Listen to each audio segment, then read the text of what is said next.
Hi, I am Vian, and I'm here to share with you how cool neutron stars actually are.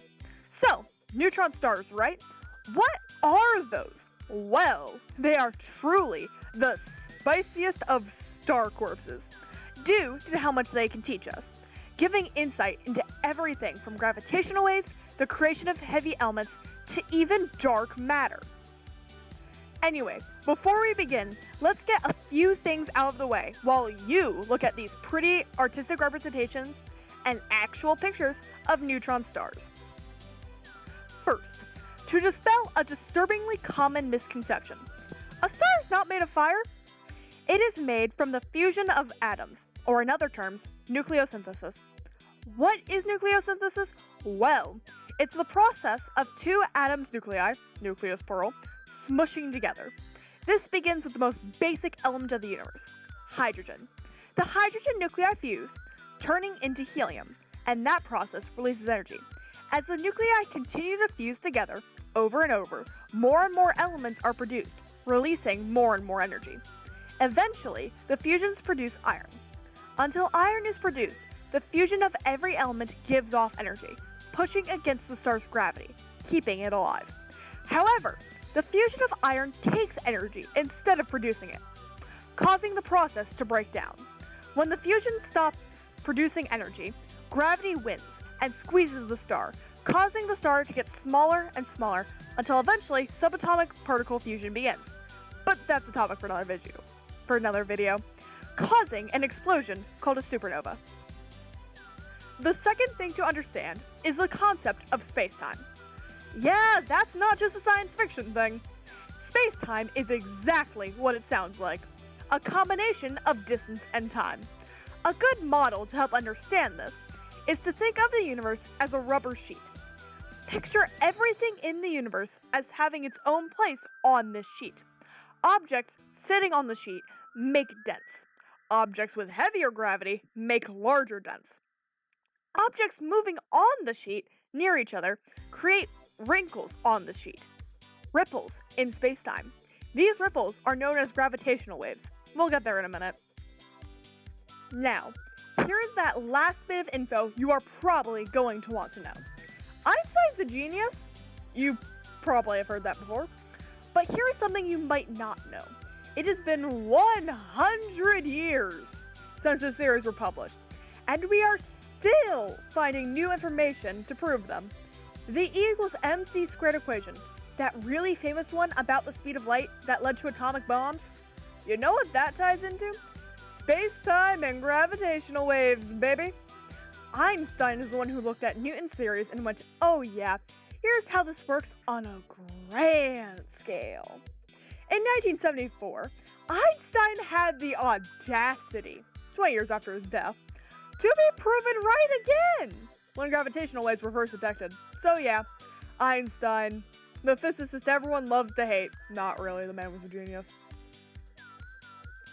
Okay, so now that you know how a star works, and that Einstein's equations and theories are even more relevant today than they already were, you can begin to understand neutron stars.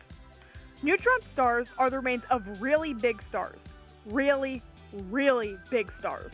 Like, before they became star corpses, these stars were 20 times the size of our sun big. Neutron stars are made of almost pure neutrons, neutronium, with a crust of iron. In normal matter, there are typically an equal amount of neutrons and protons. In neutron stars, it's more like 10 to 100 times more neutrons than protons. Neutron stars are also very small in astronomical terms. They are around 21 kilometers wide. This kind of environment leads to some very interesting side effects. One of the major effects on their surroundings are gravitational waves. As I mentioned earlier, if space-time is like a sheet, gravitational waves are ripples in that sheet, caused by two fast-rotating objects with a very high gravity. By objects with high gravity, I mean black holes, or, well, neutron stars. Gravitational waves take a high-energy input to create a low-energy output, like a function. So they are only detectable by looking at waves from objects with extreme energy or gravity. So why do we care? Gravitational waves explain why two highly energized objects in orbit get closer to each other. the energy trapped in the system is released in the waves. This means there is less and less energy in the system to fight gravity, and the objects fall together. Now, on to the next part. It's the Yara process time, baby! What's the Yara process? Well, let's talk a little about that.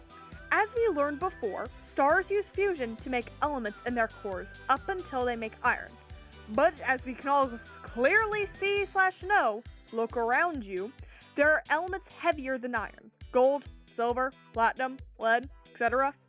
So how are those elements created? We believe they are created through something called the Yara process. The Yara process potentially occurs when two orbiting neutron stars collide, or it can occur during a supernova. The simple explanation is that when neutron stars merge, collide, they leave a black hole due to the shared immense density.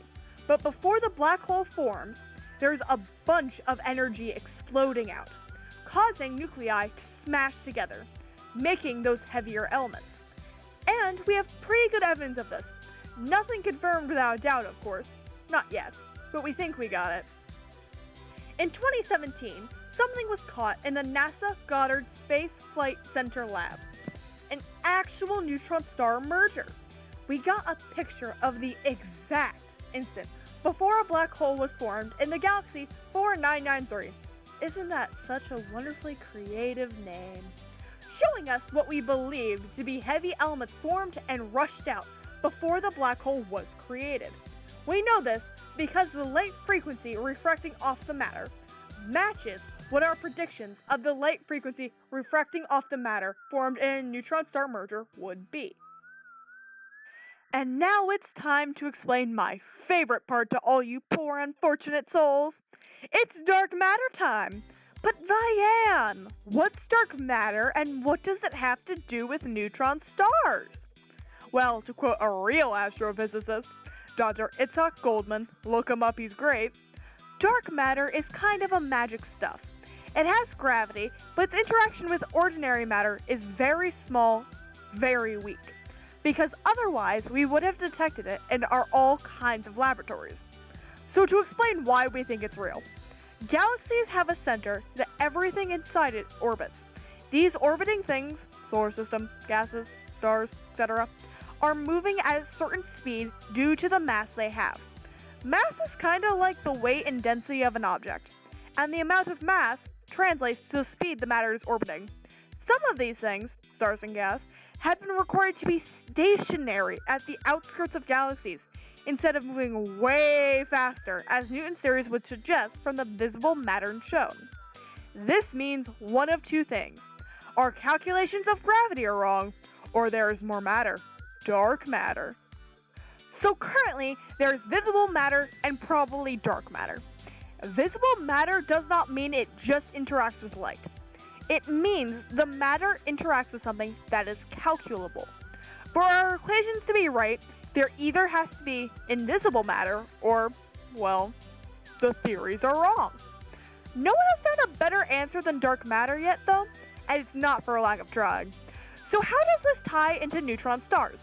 Density. Density, my dear beloved audience.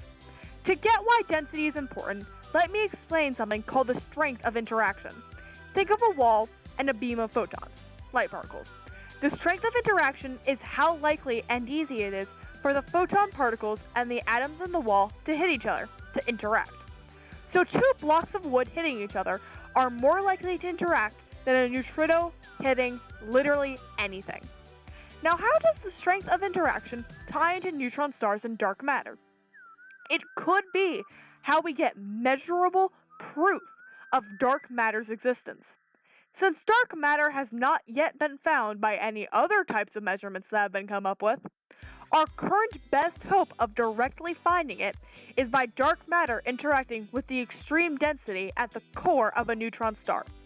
In this wild environment, the dark matter's weak interaction might just be strong enough to get an actual measurement showing it.